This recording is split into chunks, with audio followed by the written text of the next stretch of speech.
얘랑 정치부 김민지 기자와 함께합니다. 첫 번째 주제 보겠습니다. 이재명 대표가 온 나라가 뭐라고 했습니까? 극우라고 했습니다. 어제 윤 대통령이요 취임 후 첫 번째 개각을 단행했죠. 민주당은 인사 참사라면서 이 부분을 문제 삼았습니다. 온통 나라가 극우로 변해가는 것 같습니다. 극우 발언에, 극우 유튜버에, 극우 인사에, 극우 정권, 극우 대통령까지 나라가 참 걱정입니다. 부동시라서 병역 면제를 받았다는 윤석열 대통령의 사람 보는 눈은 보편적 상식과는 참 많이 동떨어진 것 같습니다. 정부의 인사는 할 때마다 망사를 넘은 참사입니다. 대통령 지명까지 언급하면서 쏘아붙였군요. 네, 민주당은 어제 발표된 인사들이 극우 유튜버라고 비판하는데요.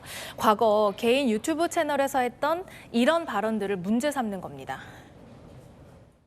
대한민국이 남북 비핵화 공동선언을 지켜야 될 이유가 있습니까? 이 파기를 선언을 하는 것이 대한민국의 국가 이익에 부합된다라고 하는 것입니다. 군 통수권자가 군인을 생체 실험의 대상으로 사용하라는 지시를 내린 셈인 것입니다. 그 이유를 알고 보니 K-방역의 홍보를 위해서였다는 것입니다. 윤 대통령이 극우 유튜버들을 앞세워서 국론 분열을 가중시킨다는 게 민주당의 주장입니다. 그러니까 민주당은요 대통령이 이 극우 유튜브를 많이 본다 이렇게 또 주장하던데요. 맞습니다. 윤 대통령이요 평소에 유튜브 방송을 즐겨본다고는 알려져 있죠.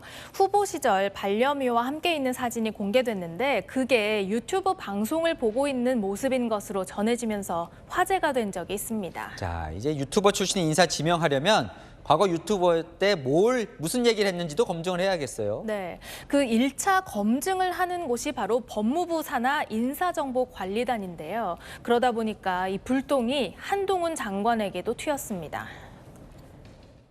한동훈 장관이 그 부분에 대해서 권한과 책임이 있음을 분명히 했잖아요. 그런데 그래놓고 책임을 회피하고 있는 건데. 대통령실 관계자는 어제 인사들의 과거 유튜브 발언도 다 검증했으며 맥락상 문제가 없다고 말했습니다. 네, 다음 주제 넘어가 보겠습니다.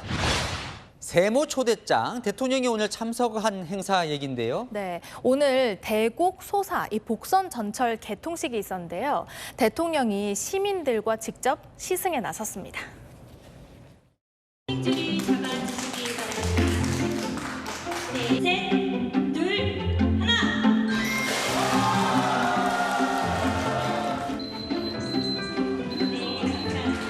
경의선 갈아타고 그래갖고 1시간 40분 정도 걸렸거든요.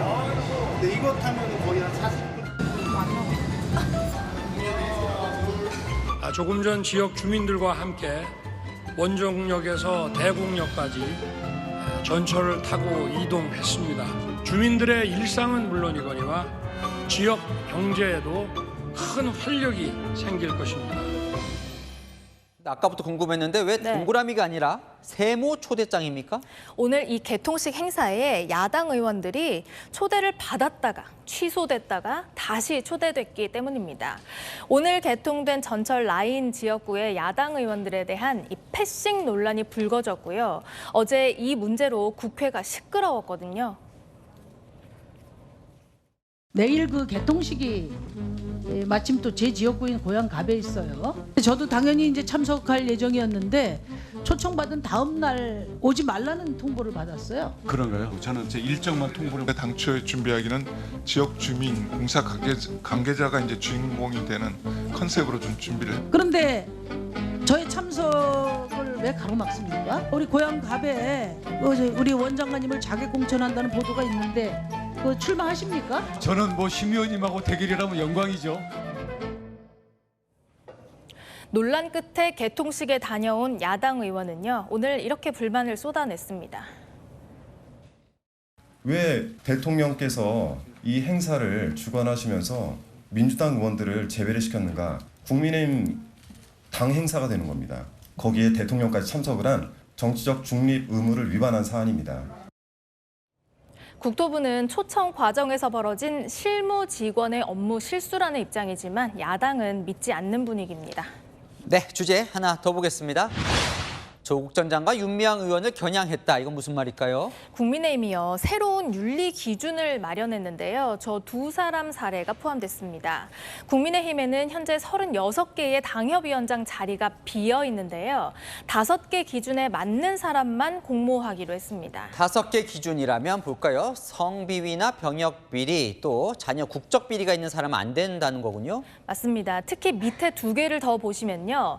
자녀 입시 채용 비리, 또 본인, 배우자, 자녀가 참여했던 시민단체 등 소속단체의 돈, 사적 유용을 부적격 기준으로 제시했는데요.